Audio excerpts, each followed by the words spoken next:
Nous t'adorons ce soir.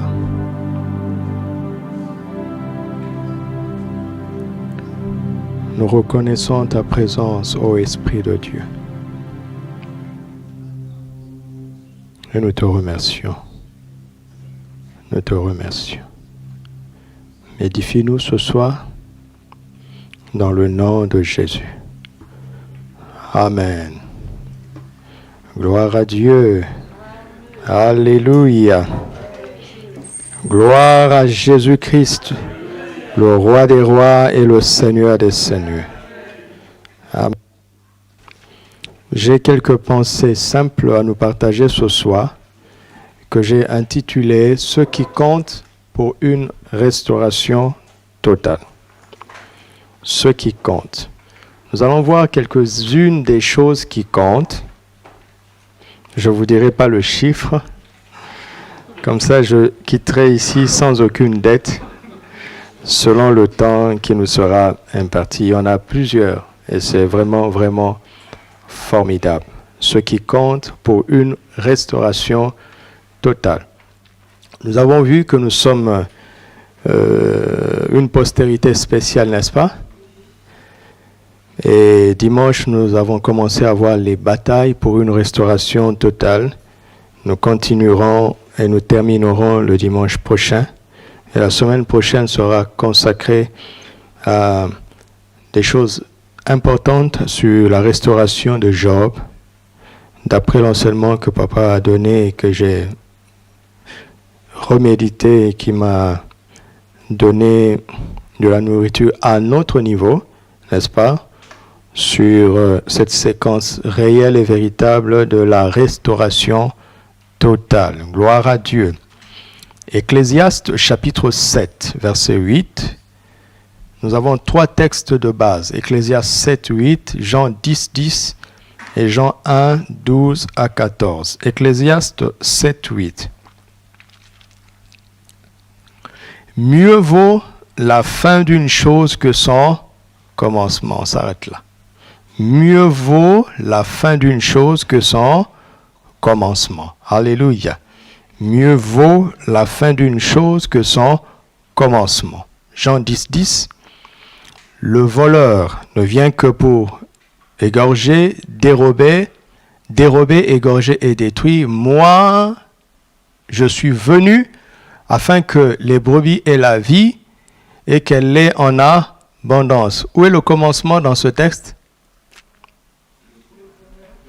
C'est la part du voleur, n'est-ce pas? Où est la fin dans ce texte? La part du bon berger. Qu'est-ce qui vaut mieux? Évidemment. Vous avez vu? Si l'ennemi est en train de voler, de détruire quelque part, ça c'est le commencement. Mais ce n'est pas la fin. Alléluia. Ce n'est pas la fin. D'ailleurs, on parle de restauration quand il y a dégradation ou destruction au préalable. On ne parle pas de restauration quand tout va bien. Vous aimez le mot restauration? Vous devez accepter d'abord qu'il y ait quelque chose qui n'aille pas bien. N'est-ce pas? Ah. Un chrétien aime les mots sans chercher à savoir ce que cela implique. Si pour toi tout va toujours bien, la restauration n'est pas ton partage. Le Saint-Esprit a décrété ce mois par la bouche de son serviteur, en tout cas mon papa et notre pasteur, Papa Karambiri, parce que le Saint-Esprit a vu de la dégradation quelque part et de la destruction quelque part. Mais ce n'est pas la fin de ton histoire. La restauration va passer par là, au nom de Jésus. Mieux vaut la fin d'une chose que son commencement. Quand on ressent la parole de Dieu de cette manière, est-ce qu'on a besoin de crier encore? Dites-moi un peu. Est-ce qu'on a besoin de crier encore? Plus ma voix baisse, plus la parole me travaille.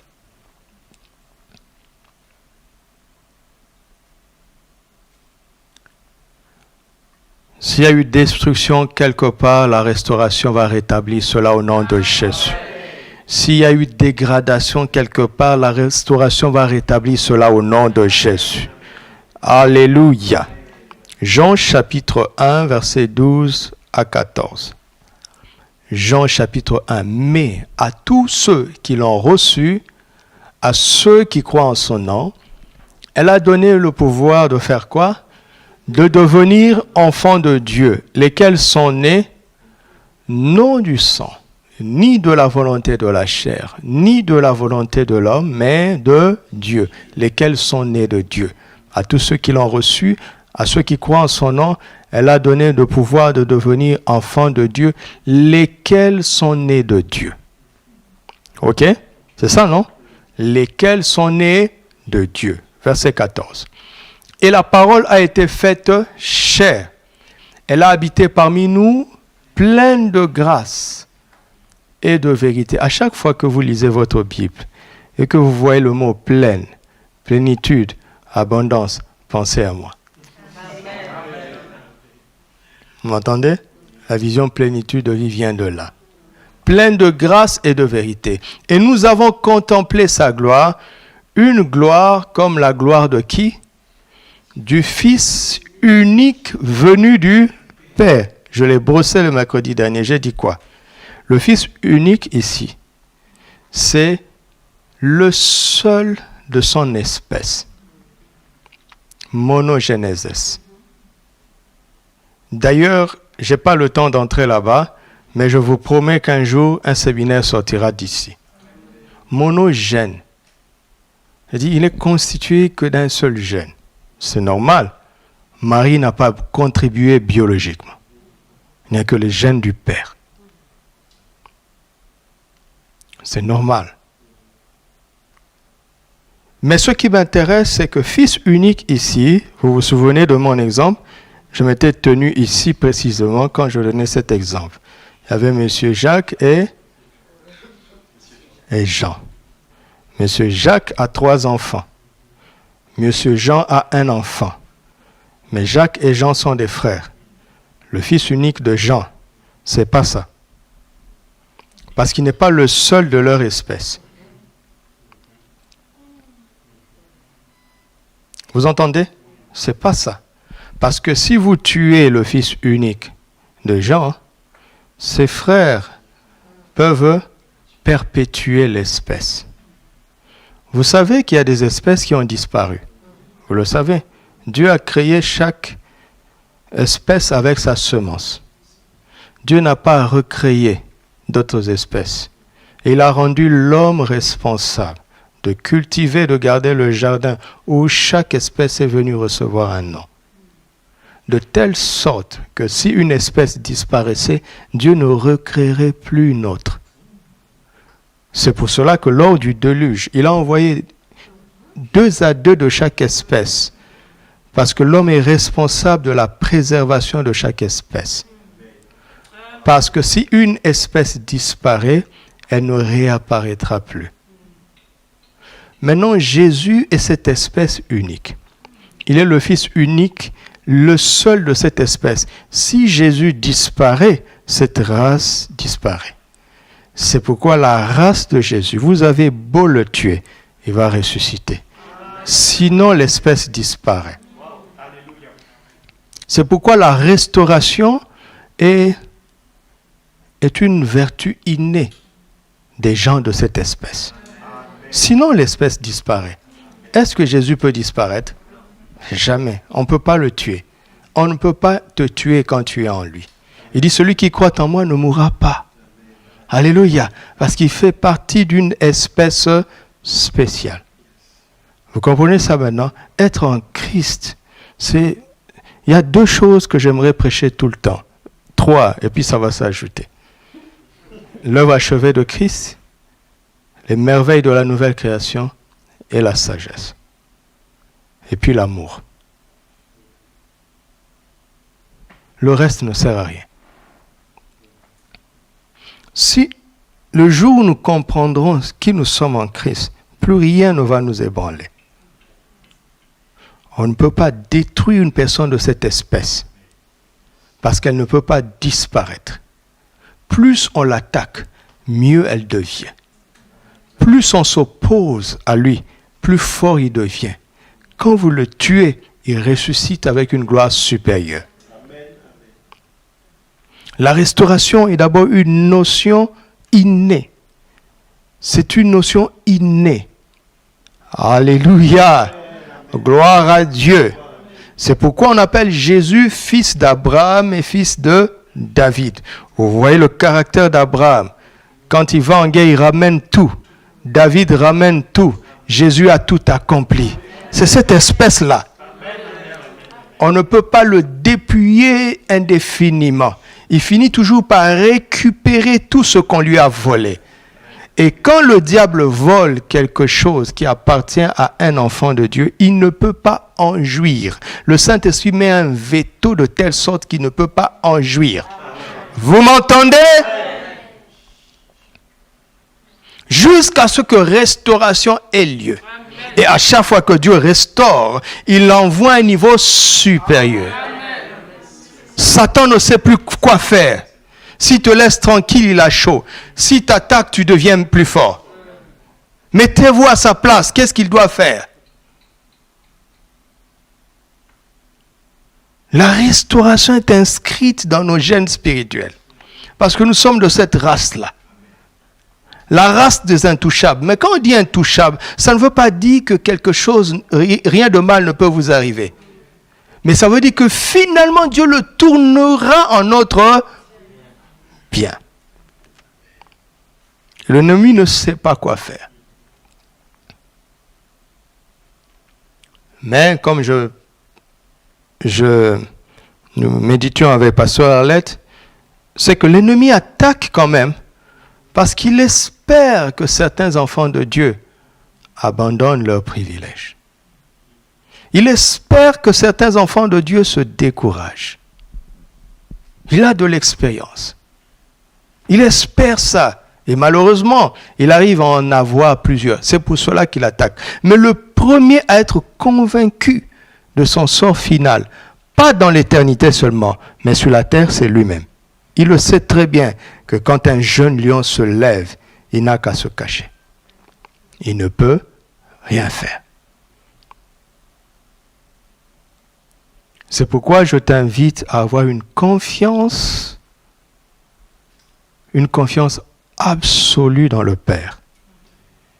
Que tu comprennes ou que tu ne comprennes pas, que ta confiance soit absolue, qu'elle soit permanente. Grâce au Saint-Esprit. Au nom de Jésus. Amen. Ce qui compte, premièrement, ce n'est pas ma naissance ou mes capacités naturelles, mais c'est ma naissance et ma croissance surnaturelle. Je répète, ce qui compte pour une restauration totale,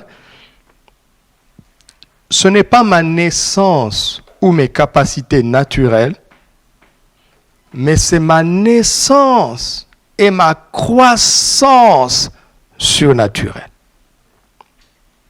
D'accord? Ce qui compte, c'est de naître de nouveau et de grandir en Christ. Comme papa a écrit ce livre puissant, si simple mais si puissant, naître et grandir dans le royaume. Naître et grandir dans le royaume, tout bon chrétien devrait lire ce livre. Naître et grandir dans le royaume. 1 Jean 5, verset 4 dit que tout ce qui est né de Dieu triomphe du monde. Autrement dit, tout ce qui est né de Dieu ne peut pas être vaincu par le monde. Il suffit de naître de Dieu. À tous ceux qui l'ont reçu, à ceux qui croient en son nom, elle leur a donné le pouvoir de devenir enfants de Dieu, lesquels sont nés de Dieu. Ainsi, ils triomphent du monde. Simplement parce qu'ils sont nés de Dieu. Pas parce qu'ils sont capables ou qu'ils ont les moyens, mais c'est par la naissance. La naissance elle-même confère cette autorité. La naissance elle-même donne l'ascendant, la supériorité sur le monde et l'esprit du monde. La naissance surnaturelle, naître de Dieu. Quiconque n'est pas né de Dieu ne peut pas triompher du monde. Quiconque est né de Dieu triomphe du monde. Alors, ce qui compte, ce n'est pas ma naissance naturelle ou mes capacités ou mes possibilités naturelles. Mais ce qui compte, c'est ma naissance surnaturelle et ma croissance surnaturelle. Pourquoi croissance? Parce que Jean 1,12 dit qu'elle a donné le pouvoir de devenir enfant de Dieu. Regardez Jésus au verset 14. La parole a été faite chair. Elle a habité parmi nous, pleine de grâce et de vérité, et nous avons contemplé sa gloire. Une gloire comme celle de l'enfant unique de Dieu, non, du Fils unique de Dieu, du Fils. La maturité est la seconde explication des difficultés de la vie. Vous m'entendez? Car aussi longtemps que l'héritier n'est qu'un enfant, il ne diffère en rien d'un esclave. Il est héritier, mais c'est son immaturité qui fait que l'ennemi lui prive de certaines choses, que l'ennemi lui résiste dans certains domaines. Pas parce que l'ennemi est plus fort, mais parce qu'il est immature. Ce qui compte, c'est la naissance surnaturelle et la croissance surnaturelle. Autrement dit, cette réunion est beaucoup plus importante pour le succès de ta vie que tout ce que tu pourrais faire dans ce monde. Parce que c'est ça qui te fait grandir, pousser en Christ. La fac n'a pas la capacité de restaurer ce que l'ennemi t'a volé. L'église locale, si. Là où la parole est prêchée avec vérité, sous l'onction du Saint-Esprit.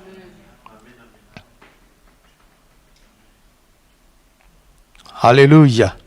La maturité spirituelle, la croissance surnaturelle, la croissance spirituelle. Amen. Luc chapitre 1, versets 32 à 35. Au verset 32, l'ange dit à Marie ceci: il sera grand et il sera appelé Fils du Très-Haut. Pas enfant, mais Fils du Très-Haut. Fils du Très-Haut. Et le Seigneur Dieu lui donnera le trône de qui? De David son père. De David son père. Verset 35. L'ange lui répondit: le Saint-Esprit viendra de toi, et la puissance du Très-Haut te couvrira de son ombre. C'est pourquoi le Saint-Enfant qui naîtra de toi sera appelé qui? Le Saint-Enfant, mais sera appelé. Autrement dit, tant qu'il est enfant, on ne dira pas qu'il est fils du Très-Haut. Son immaturité ne va pas faire éclater son ascendance spirituelle, son ascendance surnaturelle. Du fait qu'il est un enfant, il est sans péché, Jésus. Il est sans péché. Mais du fait qu'il est un enfant, on ne voit pas une relation directe avec le Très-Haut. Mais c'est la maturité qui va forcer le constat. Amen. Alléluia. Quand on grandit en Christ, quand on grandit dans le royaume de Dieu, l'environnement commence à voir en nous des traits qui dépassent nos parents biologiques. Commence à voir en nous des traits qui ne s'expliquent pas par nos origines naturelles. La maturité force le constat de notre ascendance suprême. Fils du Très-Haut, le Saint-Enfant. L'enfant est déjà saint. Mais ce n'est pas ça qui fait parler les gens. Que votre lumière luise ainsi devant les hommes, afin qu'ils voient vos bonnes œuvres et qu'ils glorifient votre Père qui est dans les cieux. Soyez parfaits comme votre Père céleste est parfait. Et ça, c'est une affaire des matures. Parfait veut dire mature, complet lorsque le potentiel devient réalité. C'est ça la perfection.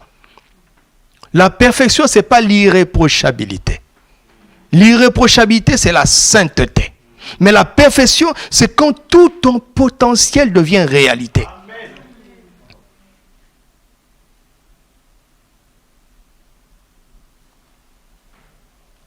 Alors, qu'est-ce que nous devons faire? Nous devons investir plus que tout pour notre croissance spirituelle.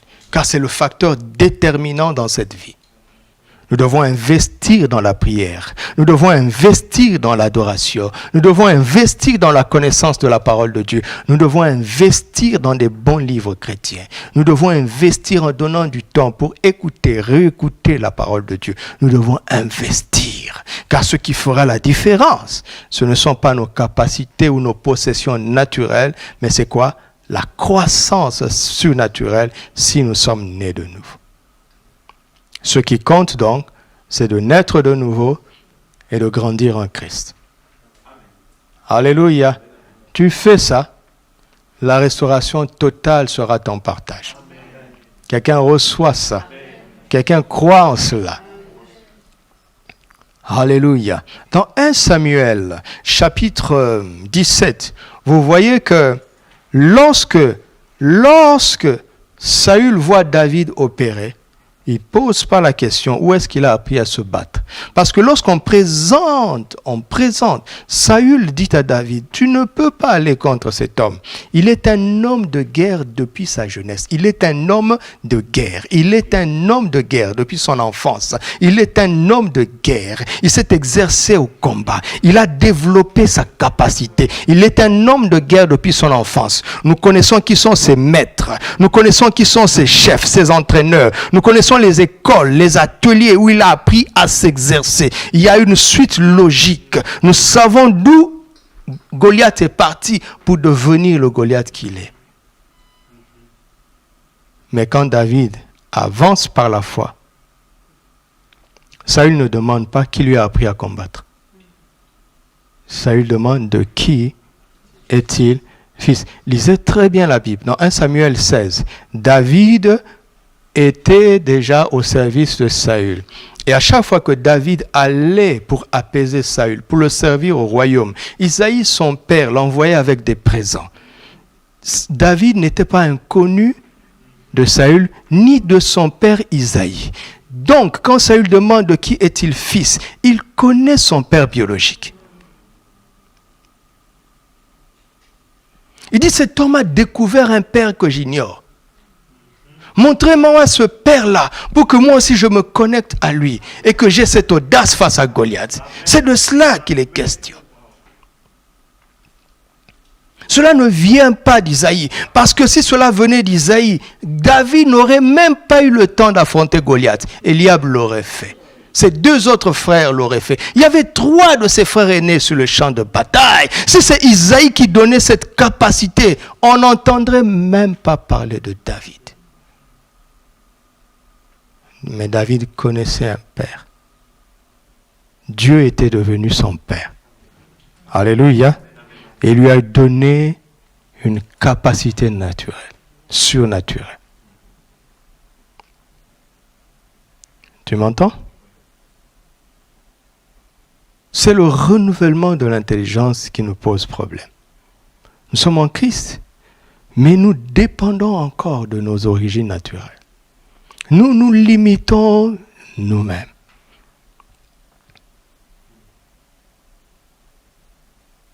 Il n'y a pas de plafond pour un enfant de Dieu, car son Père est le Très-Haut. On ne sait pas où il est, on sait seulement qu'il est au-dessus. On ne connaît pas sa limite. Tu as déjà vu la limite du ciel? On connaît les limites de la terre. Fils du Très-Haut. Est-ce que tu crois à ça? Écoute-moi, ce n'est pas de la motivation. C'est une réalité. Ce sont des choses auxquelles je crois profondément. Alléluia. Je crois profondément. Mon histoire n'a rien à voir avec mes origines naturelles.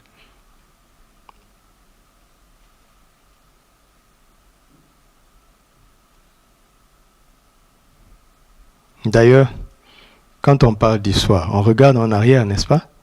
Quand on parle de destinée, on regarde où? Devant. Alléluia. Alléluia. Et donc, il y a beaucoup de choses à dire sur la nouvelle naissance, sur ce principe qui est tellement puissant. Tellement puissant. Alors, regardons un peu le Seigneur qui est notre modèle. le Seigneur Jésus-Christ,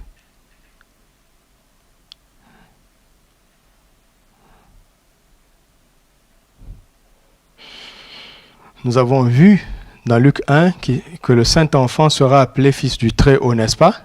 Ça, c'est le programme qu'on donne à Marie. Luc 2, 52. Qu'est-ce que Jésus lui-même va faire? Il va croître. Parce qu'il sait, pour qu'on finalement l'appelle Fils du Très-Haut, il doit passer par la croissance. As-tu grandi depuis le 1er janvier? Ou es-tu au même état? Je dis souvent que naturellement, on ne peut pas décroître. Surnaturellement, on peut décroître. Vous saviez ça? C'est pour ça qu'il ne faut pas passer un jour sans s'investir pour progresser. Parce que spirituellement, on peut décroître. Ça s'appelle rétrograder.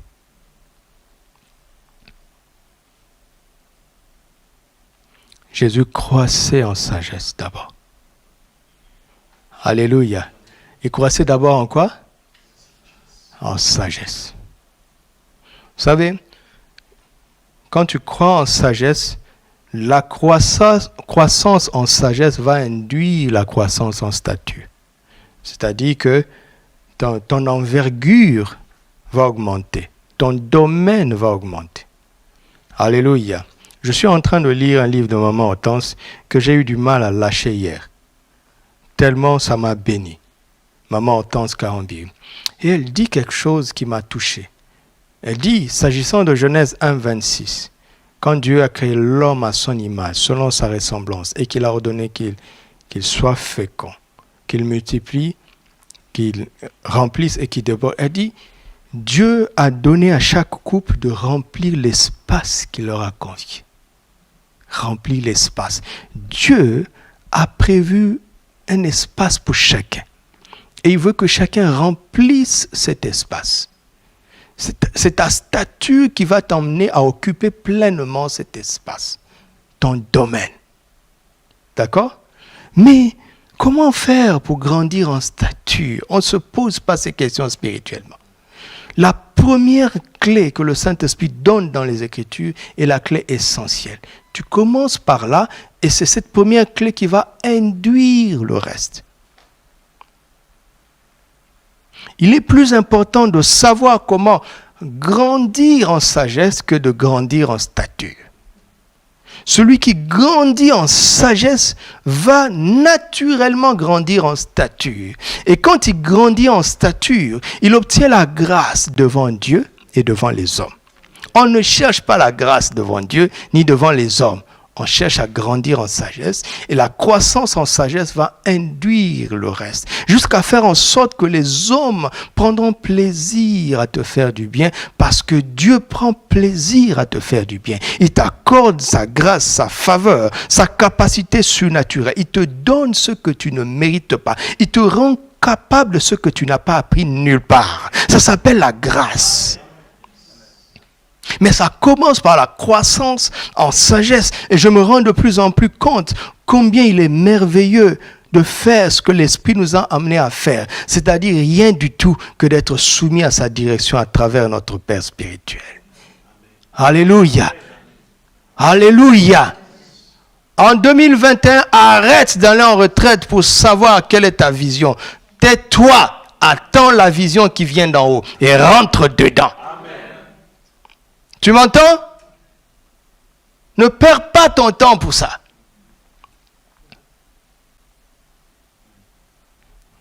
Un enfant ne cherche pas à cotiser pour que ses parents prennent soin de lui. N'est-ce pas? Tout ce qu'il a à faire, c'est de vivre. Les parents lui disent, tout ce qu'on attend de toi, c'est de vivre. N'est-ce pas? Parce que si tu ne vis plus, je travaille en vain. Et dans le jardin, ce berceau que Dieu avait préparé pour Adam, il lui a dit, mange de l'arbre de vie. Tout ce que je veux, c'est que tu vives. Amen. Et moi, je s'occupe du reste. Alléluia, gloire à Dieu, alléluia.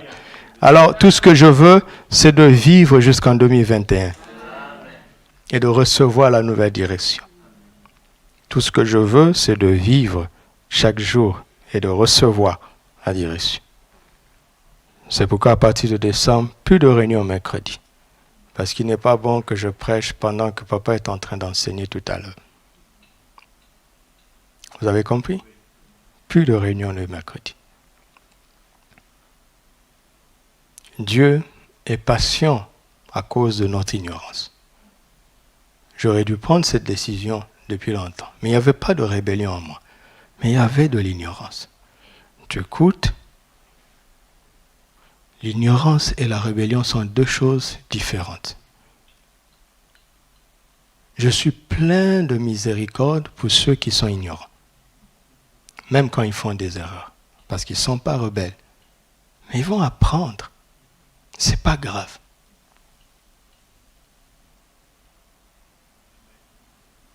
Mais l'ignorance n'est pas une bonne chose non plus. Alléluia. C'est clair? Regardez Jacques 1, verset 17. Pourquoi on doit nous dire autre chose? Jacques 1, verset 17. Regardez. Toute grâce excellente, tout don parfait descend où? D'en haut de qui? De Dieu? Non. Non, soyez simple avec les Écritures. On parle de qui? Du Père des Lumières. Alléluia. Père des Lumières. Père des Lumières. C'est-à-dire que ses enfants sont comment? Des Lumières. Et Jésus nous a regardé et dit, vous êtes la lumière du monde. Amen. Et dit, et que votre lumière luise ainsi devant les hommes, qui voient vos bonnes œuvres et qui glorifient votre Dieu, non, votre Père qui est dans les cieux. Car vous êtes lumière parce que le Père de lumière vous a engendré comme des lumières, chez lequel il n'y a ni changement ni ombre de variation. Vous voyez, les mots viennent tout seuls. Verset 18. Verset 18. Il nous a quoi? Vous avez vu? Le Père de lumière engendre qui? Des lumières. Et comment? Selon sa volonté. Par quoi? Par la parole de la vérité. À tous ceux qui l'ont reçu. Reçu quoi? La parole. À ceux qui croient en son nom. Lequel? Le nom de Jésus. Son nom est la parole de Dieu. Apocalypse 19. Elle leur a donné le pouvoir de devenir enfants de Dieu. Et Dieu est le Père de lumière. Donc ses enfants sont des lumières. On n'apprend pas à briller. C'est notre nature. Vous m'entendez? C'est aussi simple que ça. Ce qui te reste, c'est de croire et d'accepter ça. Alors quand tu exprimes ta nature de lumière, tu domines naturellement sur les ténèbres, sans aucun effort.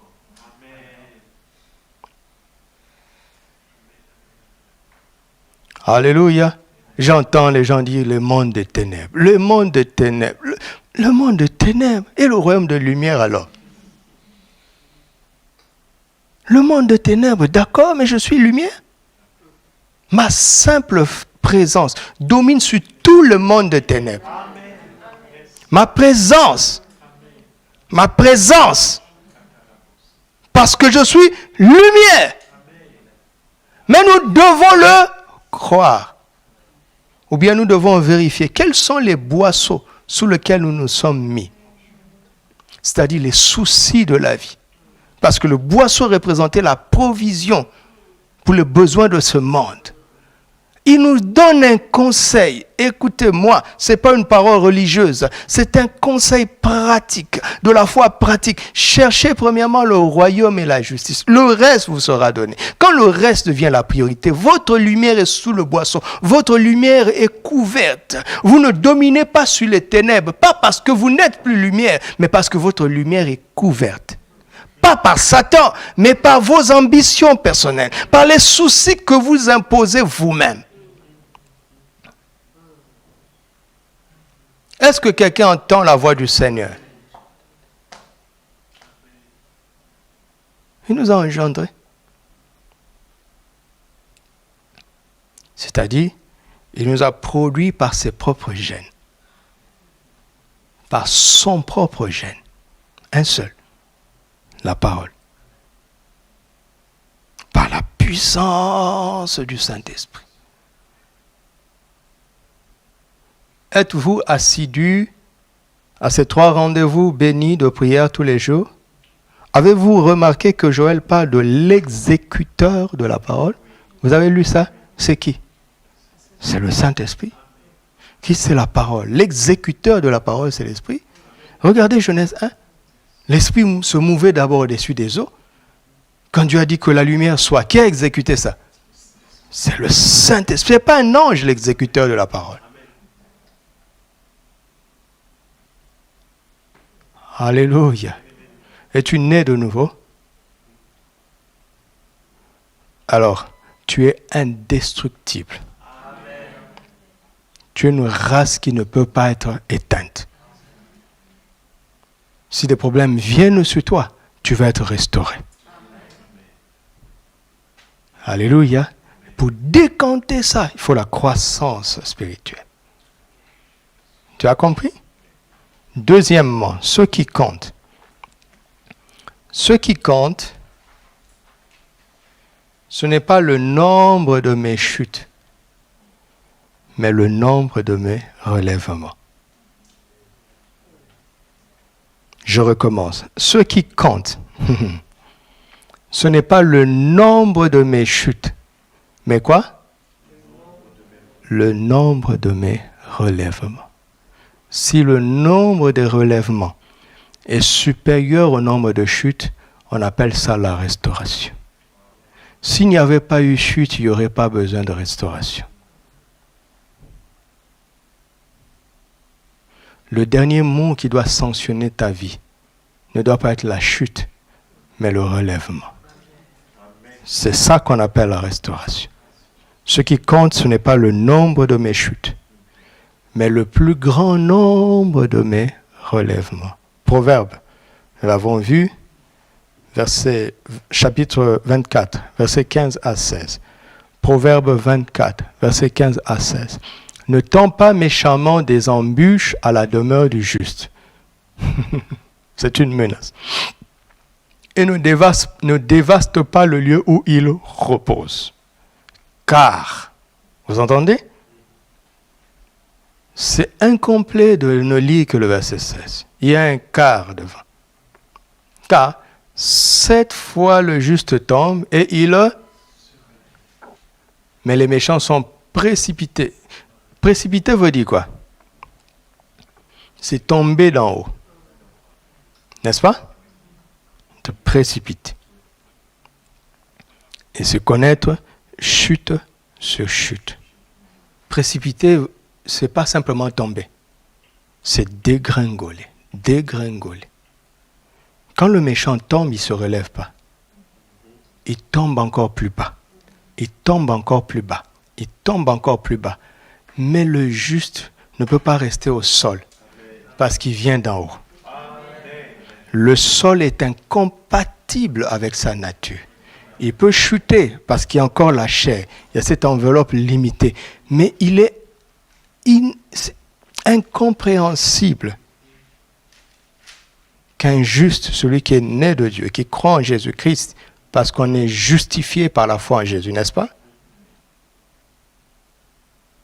Tu vois la différence entre ceux qui sont réellement nés de nouveau et ceux qui ont adhéré simplement à la religion chrétienne.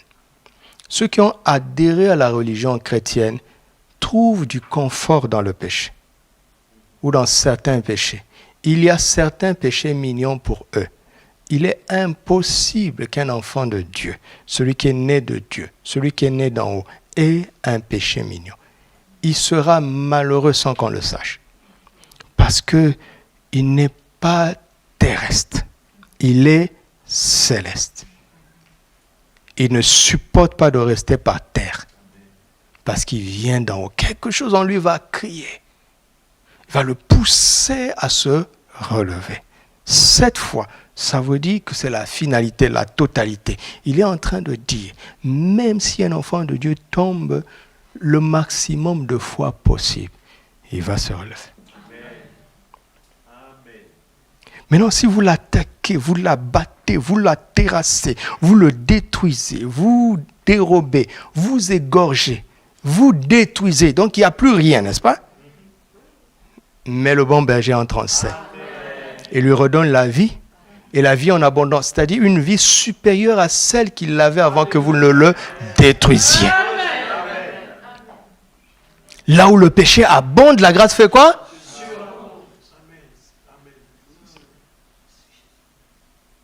Regardez le fils prodigue. Il est tombé très, très, très bas. Tellement bas qu'il était confondu aux porcs. Parce que sa nourriture était devenue la nourriture des porcs. Il a été déshumanisé. Il a été animalisé.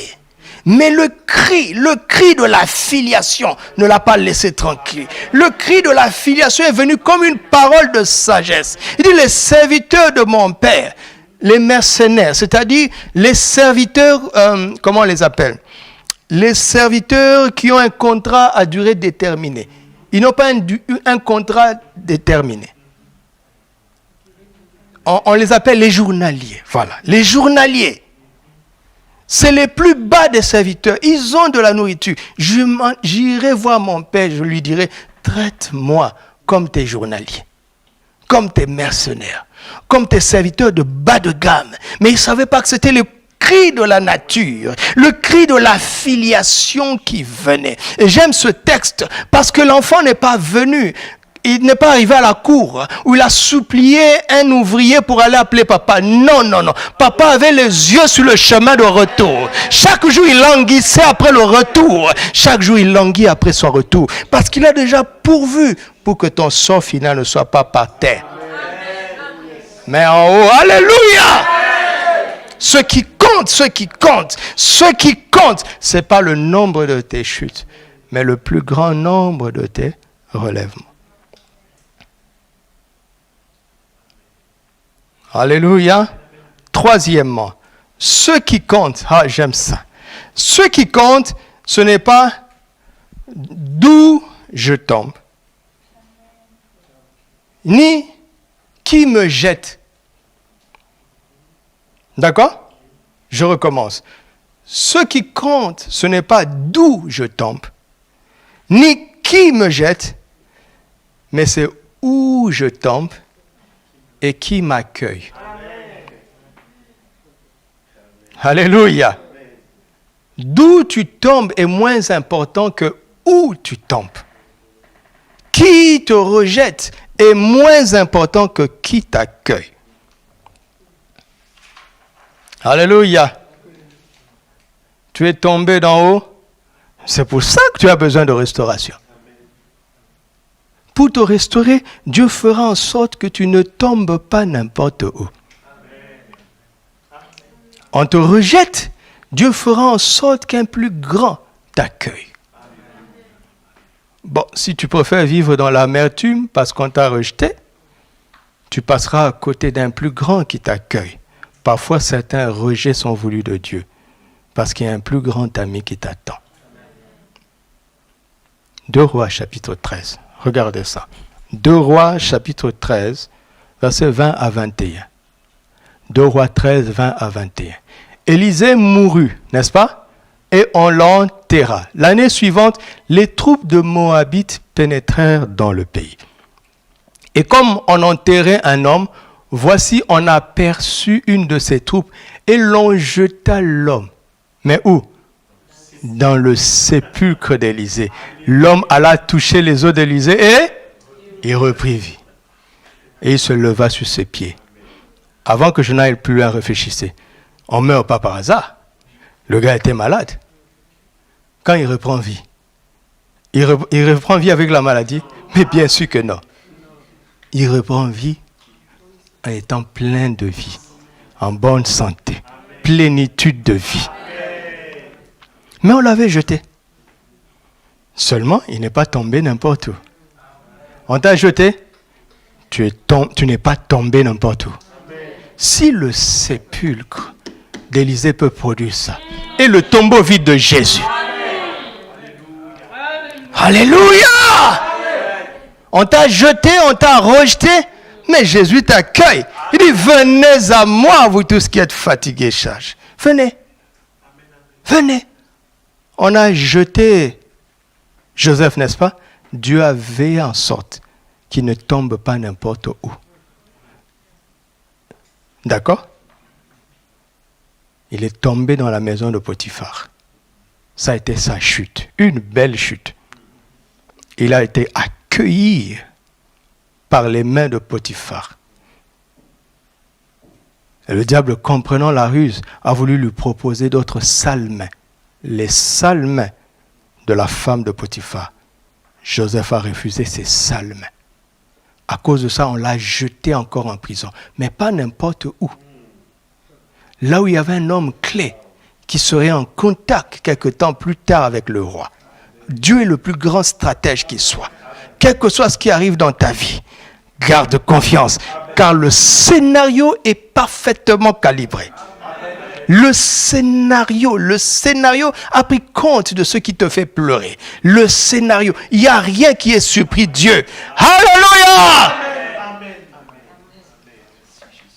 Quatrièmement, ce qui compte, ce n'est pas ma force.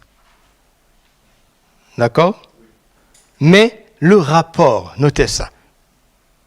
Le rapport entre la force de ceux qui sont contre moi et la force de celui qui est en moi et avec moi. Je recommence. Ce qui compte, ce n'est pas ma force, mais le rapport entre la force de ceux, plusieurs, qui sont contre moi, et la force de celui qui est en moi,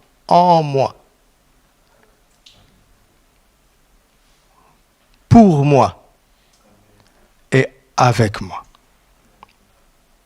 Vous trouvez ça dans 2 Rois, chapitre 6, versets 13 à 17. Nous n'allons pas le lire.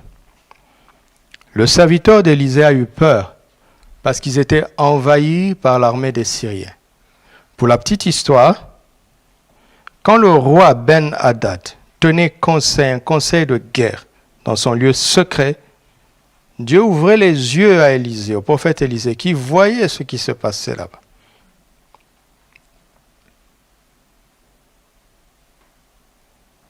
Alors le roi finalement a dit, mais j'ai des traîtres dans mon conseil secret. Ils lui ont dit, non roi, nous sommes tous fidèles. Mais il y a un dénommé Élisée qui dans sa chambre à coucher voit ce que nous décidons ici. Sans caméra, sans micro infiltré, sans espion. Parce qu'il est en contact avec l'omniprésent, le Saint-Esprit.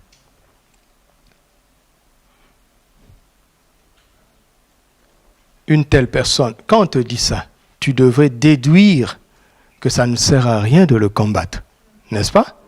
Tu devrais offrir une ambassade de paix. Mais la folie des hommes, aveuglés par leur force naturelle, il a envoyé une grande armée à envahir. Et le serviteur d'Élisée, ayant vu ça, les yeux, les 5 sens, c'est ça le problème. Les 5 sens, c'est ça le problème. Élisée a fait une prière, il dit, Seigneur, ouvre-lui les yeux du cœur, c'est-à-dire, donne-lui accès au domaine de la foi, donne-lui accès à la vision. Et il a vu une montagne des chars. Alléluia. Et puis il dit, ceux qui sont avec nous sont comment? En plus grand nombre que ceux qui sont contre nous. Écoutez-moi, ça c'est l'ancienne alliance. Dans la nouvelle alliance, on ne dit plus ça. On dit, celui, un seul, qui est où? En nous, est plus grand que celui qui est dans le monde. Tu dois être conscient, pas des anges qui sont avec toi, mais de celui, le Saint-Esprit qui est en toi. Parce que les anges sont là, parce que l'Esprit est en toi, parce que tu es le fils du roi des rois. Imaginez un peu le fils du roi. Toute l'armée est à son service. Tous les gendarmes sont à son service et même les citoyens sont à son service, espérant une promotion. Donc, ce qui compte, ce n'est pas ceux qui sont contre nous, mais celui qui est en nous. Et en Romains 8, Paul dit, si Dieu est pour nous, qui sera contre nous? Non pas qu'il n'y aurait pas des gens qui soient contre nous, mais ça ne compte plus. Quand Dieu, le majoritaire, le souverain, l'omnipotent, l'omniscient est avec nous. Alléluia. Si Dieu est avec nous, qui sera contre nous? Alléluia. C'est clair? Répétons. Premièrement, ceux qui comptent. Répétez aussi dans votre maison, ceux qui comptent.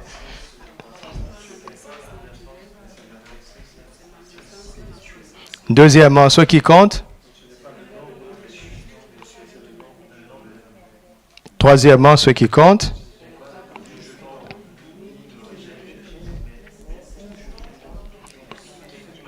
Quatrièmement, ceux qui comptent.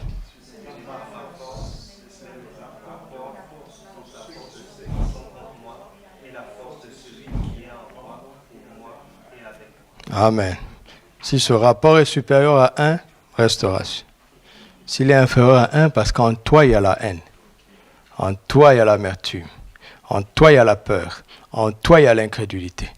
Même les anges autour de toi ne peuvent rien faire. En toi, il y a l'ignorance. Ça immobilise le Saint-Esprit qui est en toi. On se comprend? Je fais confiance en votre intelligence spirituelle. Parce qu'il est question de l'intelligence spirituelle ici. N'aie pas peur, ce n'est pas une école, ce n'est pas la science des hommes. C'est l'intelligence spirituelle que nous avons tous, par la grâce de Dieu. Amen. 5.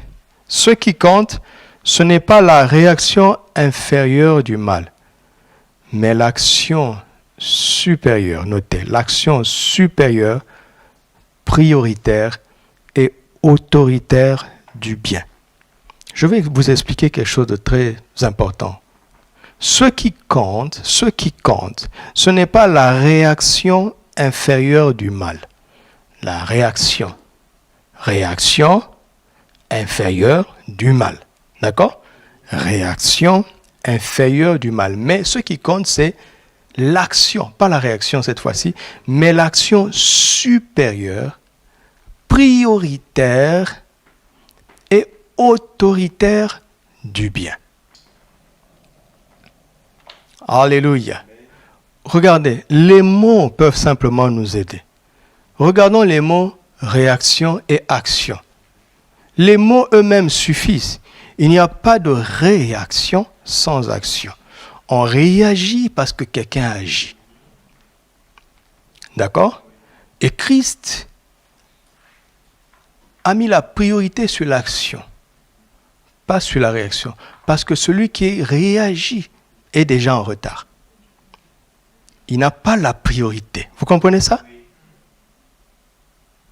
Celui qui réagit, même s'il réagit énergiquement,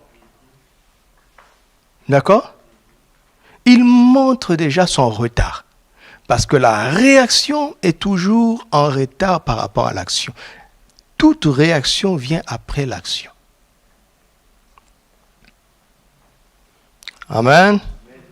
Alors, ce qui compte, ce n'est pas nos réactions, mais nos actions. Parce que la réaction est une notion inférieure. La réaction inférieure du mal. Ça compte pas. Regarde, quand le diable te fait du mal, reçoit l'intelligence spirituelle, il est en retard. Il réagit parce que le Saint-Esprit a agi. Peut-être nous, on ne le sait pas. Regardez.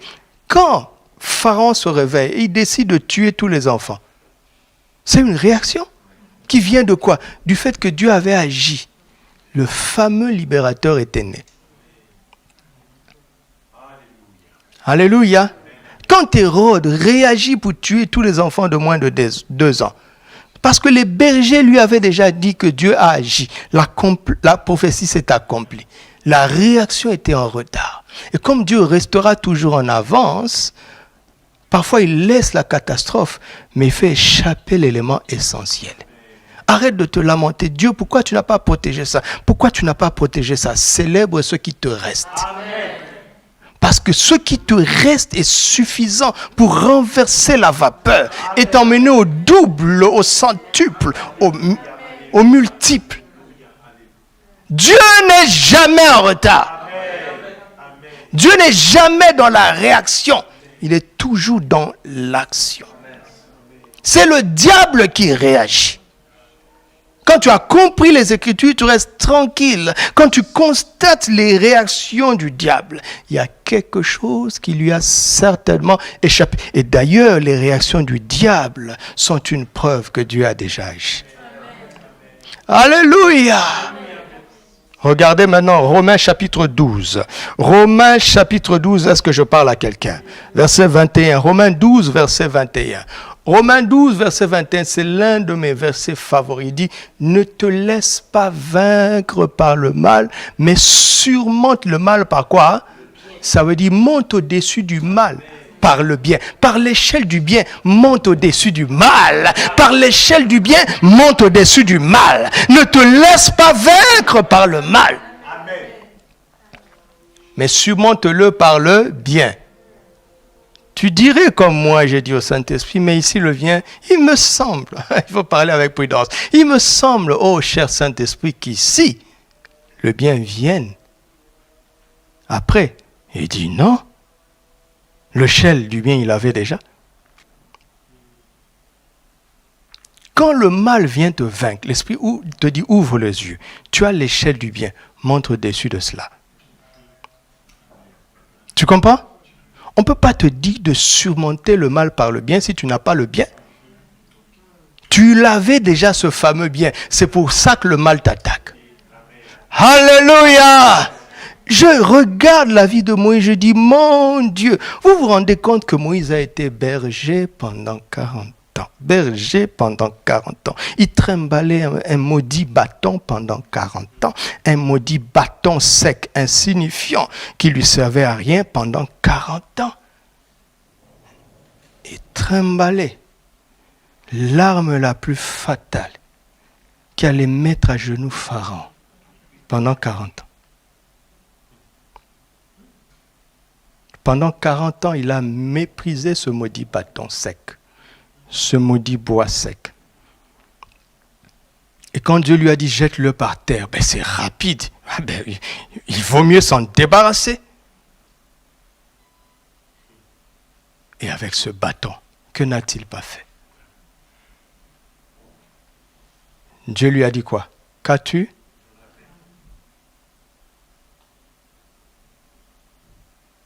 Dieu ne parle pas à quelqu'un s'il ne lui a rien donné.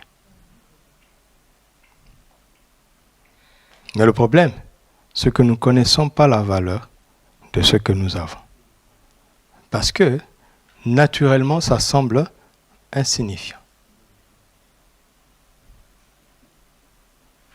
Tu m'entends?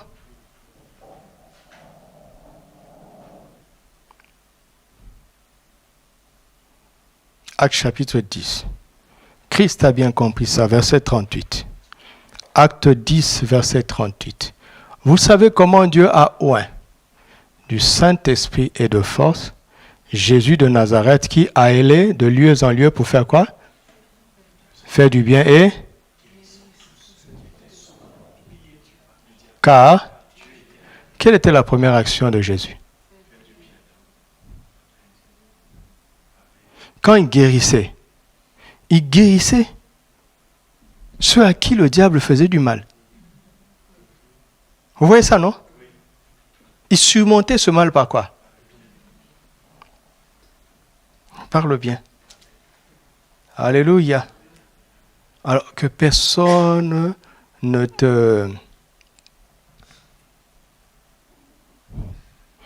pervertisse ton caractère. D'accord? Si tu as fait du bien et on t'a rendu le mal, continue de faire le bien. C'est l'ennemi qui veut te décourager. D'accord? Si tu as aimé, on t'a répondu par la haine, ne deviens pas méchant, continue d'aimer.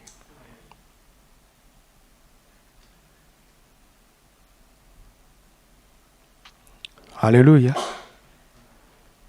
À chaque fois que nous faisons du bien, nous agissons. Nous agissons avec autorité. Chaque mal qui viendra après sera sous nos pieds. Parce que le mal provoqué par le diable est toujours une réaction. Vous voyez, Job, Satan demande la permission de Dieu avant d'attaquer Job. Ça veut tout dire? Il ne permettra jamais que nous soyons tentés, comment? Au-delà de nos forces. Alléluia. Alléluia. Est-ce que je peux vous donner d'autres?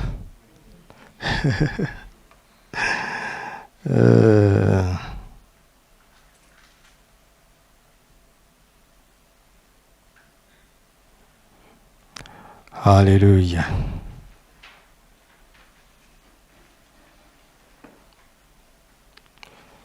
Alléluia. Je vais vous donner un dernier. Et vous avez compris. Et je prie que le Saint-Esprit vous éclaire, parce qu'il y a plein de principes comme ça qui parlent de la restauration divine. D'accord? Nous sommes dans Genèse chapitre 14. Quand Abraham a ramené tout, c'était à l'issue de quoi? À l'issue d'une grande bataille, n'est-ce pas? Pour délivrer qui? Lot.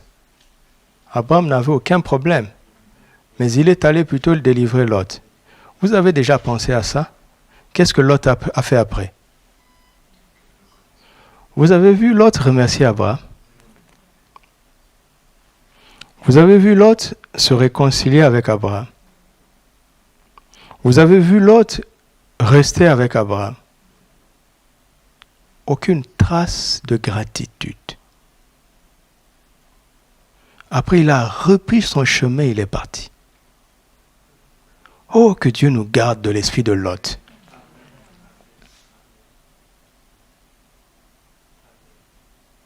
Waouh! Je comprends encore mieux comment en Genèse 15, Abraham déprime. Si vous lisez attentivement la vie d'Abraham, vous allez voir que sa marche avec Dieu l'a rendu solitaire.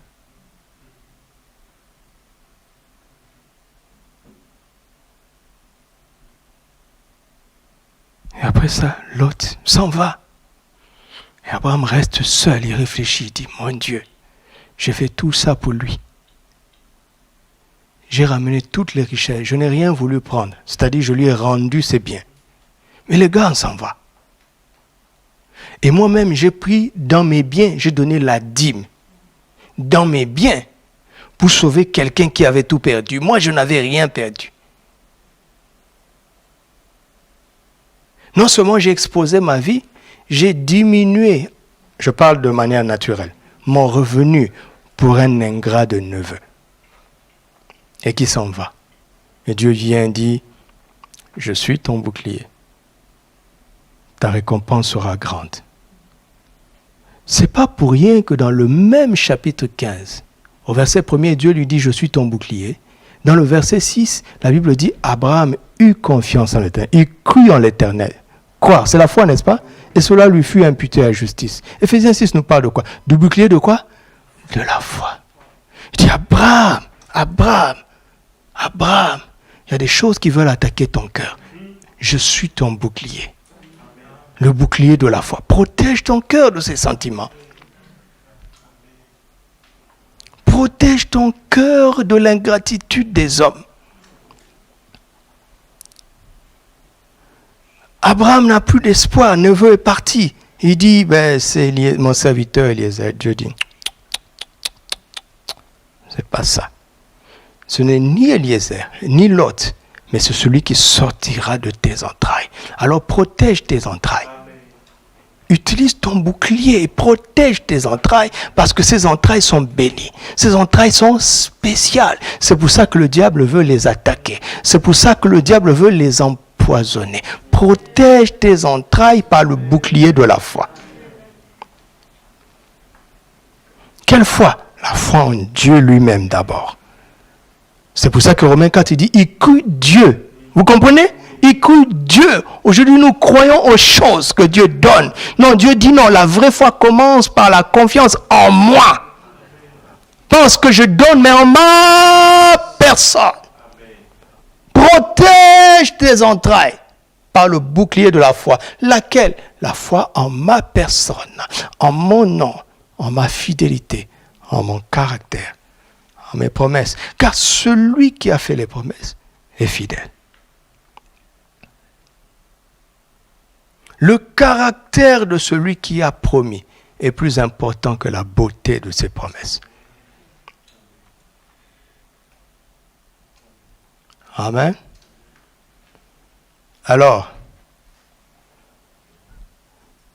ce qui compte, d'accord, ce n'est pas les amis que je délivre. Mais ce qui compte, c'est celui qui me livre mes ennemis. Je recommence. Ce qui compte, ce n'est pas les amis que je délivre. D'accord? Mais ce qui compte, c'est celui qui me livre mes ennemis. L'élan d'amour d'Abraham pour aller délivrer son ami Lot l'a emmené à voir la révélation à travers Melchisedec de Dieu El Elyon, le Dieu très haut, d'accord, qui ne se plaît pas à être au-dessus de tout, mais qui se plaît à livrer nos ennemis entre nos mains. Dieu est grand pour ça, pour livrer nos ennemis entre nos mains. Le nom de Jésus a été souverainement élevé, pourquoi? Pour nous livrer nos ennemis entre nos mains. Tout pouvoir lui a été donné dans les cieux et sur la terre, pourquoi? Pour nous livrer nos ennemis entre nos mains. Donc, quand tu délivres tes amis, quand tu interviens pour le bien de ton prochain, n'entends rien en retour. Parce que ce n'est pas ça le but. Ce n'est pas ça qui compte. Qu'il soit reconnaissant ou pas, ça ne compte pas. Ce n'est pas ça le but. Le but, c'est que tu apprennes que derrière chaque victoire, c'est Dieu qui a livré tes ennemis entre tes mains. Alléluia. C'est Dieu. C'est lui qui a livré nos ennemis entre nos mains. Et Jésus dit, l'ennemi est sous nos pieds. Amen. Jésus dit, je vous ai donné le pouvoir de marcher sur les scorpions et les serpents et sur toute la puissance de l'ennemi. Rien ne pourra vous nuire. Rien. Jésus a dit ça. Il a déjà livré Satan entre nos mains. Il a livré le monde entre nos mains. Tout ce qui est né de Dieu triomphe du monde. Alors, s'il y a une difficulté quelque part, sache que cette difficulté appelle une gloire. Alléluia. Les souffrances du temps présent ne sauront être comparables à la gloire à venir. Christ en nous, c'est l'espérance de la gloire. Alléluia. Alléluia. Alléluia. Alléluia. Alléluia. Alléluia. Alléluia. Alléluia. Alléluia. Élève le nom du Seigneur. Alléluia. Élevons le nom de Jésus. Tu es au-dessus de tout. Alléluia. Nous bénissons ton saint nom. Toi le bon berger. Toi le bon berger. Toi le bon berger. Tu es notre Rédempteur. Tu es vivant. Tu t'es levé le premier. Tu t'es levé le dernier. Tu t'es levé le dernier. Tu t'es levé le dernier. Ça, c'était la révélation de Job. Mais tu t'es présenté toi-même en disant, je suis l'alpha et l'oméga. Tu n'es pas que l'oméga. Tu es aussi l'alpha. Tu t'es levé le dernier. Mais nous ne t'avons pas vu te lever le dernier parce que nous étions distraits. Pardonne notre distraction. Pardonne notre distraction. Pardonne notre ignorance. Parce que tu t'es levé le premier et tu as laissé faire certaines choses. Parce que tu as mieux, tu as mieux. Tu as mieux, tu as mieux. Et tu te lèves le dernier. Tu es l'alpha. Tu es l'oméga. Tu es l'alpha. Tu es l'oméga. Jésus-Christ est l'alpha. Jésus-Christ est l'oméga. Jésus-Christ est l'alpha. Jésus-Christ est l'oméga. Reconnais-le. Reconnais-le comme l'alpha et l'oméga. Reconnais-le comme l'alpha et l'oméga. Reconnais-le comme l'alpha et l'oméga. Reconnais-le. Il y a dégradation ou destruction quelque part. parce qu'il avait construit quelque chose, parce qu'il avait donné quelque chose, parce qu'il avait fait quelque chose. C'est pour ça qu'il vient restaurer, ce qui a été attaqué. Il vient restaurer ce qui avait commencé à dégrader. Il vient restaurer ce qui a été détruit. Il est le restaurateur. Son nom est Jésus-Christ. Son nom est Jésus-Christ, le restaurateur de ta vie, le restaurateur de ma vie, le parfait restaurateur. Son nom est Jésus. Son nom est Jésus, le parfait restaurateur. Son nom est Jésus, le parfait restaurateur. Son nom est Jésus. Son nom est Jésus. Son nom est Jésus. Alléluia. Alléluia. Prie en esprit, prie en esprit. Alléluia. Alléluia. Que ces paroles pénètrent ton esprit. Que ces paroles s'installent, s'asseyent en toi. Alléluia. Alléluia. Alléluia. Alléluia. Alléluia. Alléluia. Alléluia. Alléluia. Continue de prier en esprit. Prie en esprit. Prie en esprit. Alléluia. Alléluia. Oradias kante pranesh. Lagmanagon tarabashandere dege. Nentabros sakinte brane gadia rabashande. Yekado rande kastabli namanago shadere dege nantebere gadaria narabago santerede nebrantabago sheregenteria darande randabia bobo rasagande yikabarababa. Notre restaurateur est vivant. Rabashentere dege lamako rabasande lekmanako renda boshaya mindabrane mindabrane mindabrane. Il nous accueille. Il a ses bras grands ouverts et il nous accueille. Il a ses bras grands ouverts et il nous accueille. Tu as été rejeté, ce n'est pas un problème, il t'accueille. Tu as été abandonné, ce n'est pas un problème, il t'accueille. David dit, mon père, ma mère m'abandonnent, mais l'Éternel me recueille. Tu as été délaissé, ce n'est pas un problème. Tu es livré à toi-même, ce n'est pas un problème. Il t'accueille, il t'accueille, il t'accueille. Il t'accueille, il t'accueille, il t'accueille. Laisse-le t'embrasser ce soir. Laisse-le t'enlacer. Laisse-le t'étreindre avec la chaleur de son amour. Laisse-le t'étreindre, t'enlacer. Laisse-le t'embrasser, t'entourer, t'enlacer, t'étreindre. Avec son amour, avec son amour. Tu es tombé très bas, il te relève, il te relève. Tu as été frappé, tu te sens terrassé comme si tu étais à terre. Il te tend la main. Pose ta main dans sa main. Et il te relève, il te relève, il te relève. Il te relève pas pour te placer où tu étais, mais pour te placer très haut à sa droite. Très haut à sa droite. Très haut à sa droite. Saisis sa main par la foi maintenant. Tu peux poser des gestes prophétiques. Saisis sa main par la foi. Saisis sa main par la foi. Saisis sa main par la foi. Pose ses actes prophétiques. Laisse-le t'entourer. Il t'a étreint, toi aussi, étreins-le par la foi. Pose ses actes prophétiques ce soir. Pose ses actes prophétiques, car quelque chose est en train de se passer. Quelque chose est en train de se passer ce soir. Quelque chose est en train de se passer. Quelque chose est en train de se passer. Quelqu'un voit un grand trou. Quelqu'un voit un grand trou sans fin. C'est comme une image qui te vient à l'esprit. Un trou sans fin. L'esprit te le montre pour te dire, c'est de là que je t'ai tiré mon fils. C'est de là que je t'ai tiré ma fille. Mais lève les yeux. Regarde le trône. Car je t'ai placé à ma droite. Sur le trône. Sur le trône. Sur le trône. Alléluia. Coule dans cette grâce. Coule dans cette onction.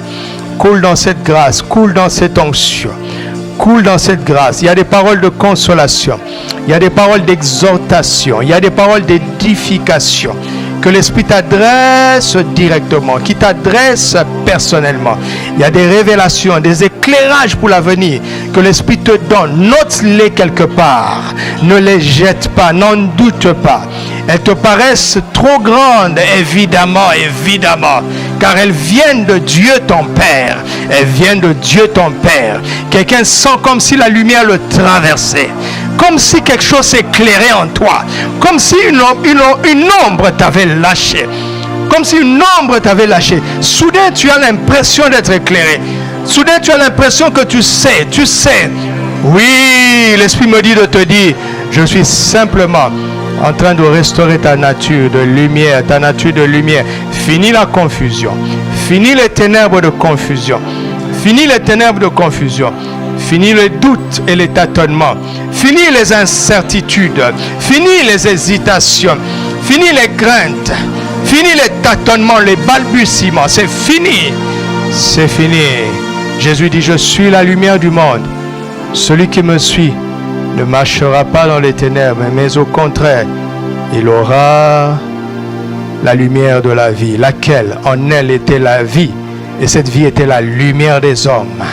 Tu as été éclairé ce soir pour que ta qualité de vie change. Tu as été éclairé ce soir pour te positionner au niveau de la vie divine. Pas au niveau de la vie biologique que tu as reçue, pas au niveau de la vie psychologique que tu as reçue, mais au niveau de la vie divine. Au niveau de la vie divine, confesse que c'est ton partage. La vie divine est en toi. La vie divine est la vie avec laquelle tu vis. Le Saint-Esprit est le souffle avec lequel tu respires. Le souffle qui te fait respirer, c'est pas l'oxygène. Tu m'entends? C'est le Saint-Esprit. Le souffle de Dieu avec lequel le premier homme a respiré, c'était le Saint-Esprit.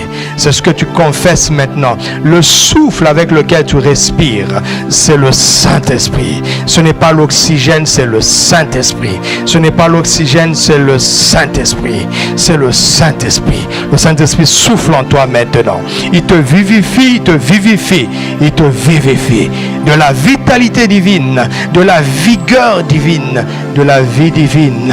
Et si tu es sage, tu comprendrais que ce souffle chasse la maladie. Ce souffle chasse la maladie. Ce souffle chasse la maladie. Ce souffle chasse la maladie. Au nom de Jésus. Restauration totale. Au nom de Jésus. Restauration totale. Au nom de Jésus. Restauration totale. Au nom de Jésus. N'en doute pas. Certains aspirent à une restauration partielle. Dieu dit non, non, non ma fille, non mon fils. Non mon fils, non ma fille. Restauration totale. Restauration totale. Dis, je reçois une restauration totale. Je reçois une restauration totale. Je reçois une restauration totale. Au nom de Jésus, je reçois. Tous les domaines de ma vie sont visités maintenant. Plénitude de vie, plénitude de vie. Tous les domaines de ma vie sont comblés. Tous les domaines de ma vie sont comblés. Tous les domaines de ma vie sont comblés. Plénitude de vie. Plénitude de vie. Alléluia. Gloire à Dieu.